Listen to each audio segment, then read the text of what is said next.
Welcome back. Let's invite the first corporate now on our radar. NHPC is the company we're speaking to today. The company posted a steady set of Q2 earnings.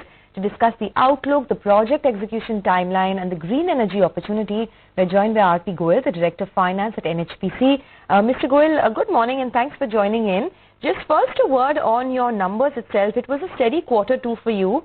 The revenue growth was around 5.5%, profit growth of 10%.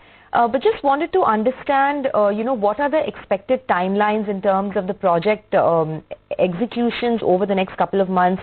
What can we look forward to? And any update on this revised tariff for the Subansiri and the Parbati projects? Yes, please. At present, we are having 8 projects under construction from Hydro. Out of that, one Subansiri Lower, 2000 megawatt, and Parbati 2, 800 megawatt, we are going to commission in FY 23-24. But full year financial benefit of these 2 projects will be available in FY 24-25. Okay. In next 24-25, we will be commissioning a 120 megawatt Rangi 4 project, and in 25-26 we will commission 3 hydro projects.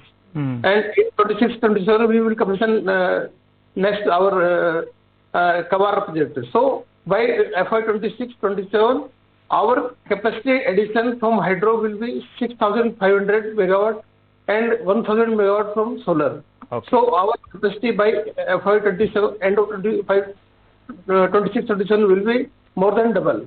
Okay, all right. Hi, Mr. Goyal, we got that. The most important trigger for you from the stock market perspective is your regulated equity. It's around 13,000 crores right now.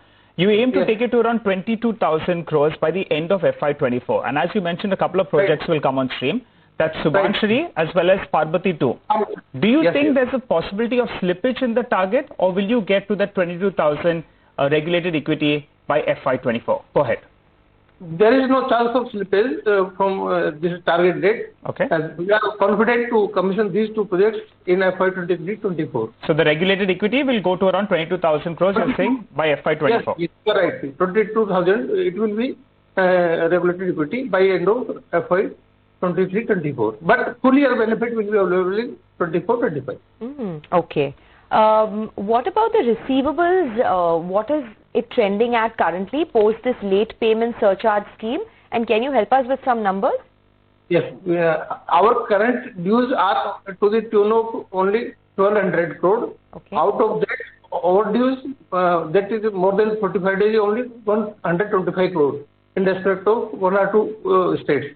So, issue of long outstanding is the case of past. And late payment surcharge scheme has helped us very much in relation of outstanding dues. Oh, that's great. Okay, so this 1,200 crores dues you said, what does it compare to? Compared to what was it like, say, 6 months ago? 6 months ago, it was to the tune of, say, 2,600. Okay. All right. Mr. Goyal, you briefly mentioned about that solar project that will come on stream in the next few months. I wanted 2 numbers from you. One is, what is the EBITDA per gigawatt for this particular project? If you could give us a rough sense, or on a megawatt basis or a gigawatt basis for the solar project, the renewable part of the business. And also, just going by the valuations, is there a possibility, you separate this particular entity, get an investor, and then unlock value? Go ahead. Yes. You're right. We are keeping 12% return on equity in our calculations.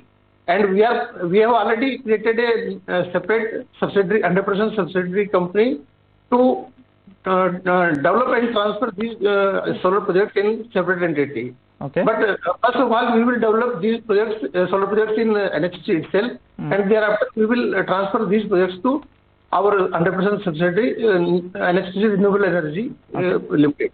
Okay. And thereafter, we are planning to list this subsidiary company. Oh. Yes. Okay, so this is getting interesting now, Mr. Goyal. When do you plan on listing this solar project once it gets commissioned? That will be sometime in the next 2-3 years. If you could give us which fiscal? And we may take 3 years timeline. In 3 years timeline, you'll have a solar capacity of around 1,000 megawatt, and you'll also be looking at listing this. We have already 100 megawatt capacity already installed, yes. And 1,000 megawatt we are working. Correct. And much more projects we are planning to develop in solar regime. And then EBITDA per gigawatt, you want to give us a rough number out there? I was looking at some of your peer sets, so that's why I asked you. What could it be? Right now, I will not figure about EBITDA, but we are keeping 12% ROE. Got it. Okay, so you said that you list the solar subsidy within 3 years, and it will have a capacity of 1,000 megawatts, right? 1,000 megawatt plus. Okay, and can you tell us, apart from the projects that you're doing in solar currently, what is the opportunity like in terms of projects over the next, say, 1 to 2 years? Right now, we are working on 1,000 megawatts capacity. We have already awarded the contracts, and these contracts are being executed in 3 states: Andhra Pradesh, Rajasthan, and Gujarat. And we are looking for much more projects in solar sphere. Okay. We have signed MOU with the Rajasthan government for development of 10,000 megawatt capacity in coming year. Okay. And we are working in Odisha and Uttarakhand, Uttar Pradesh also. Okay, all right. Mr. Goyal, you had upped your guidance, right? Your capex guidance? If I remember correctly, it was 5,800, 5,900 crores, and you have upped that. Give us the rationale out there, and what does it go to now? Closer to 8,000 crores? For current year, our plan is to increase capital expenditure to the tune of 8,000 crore. Okay.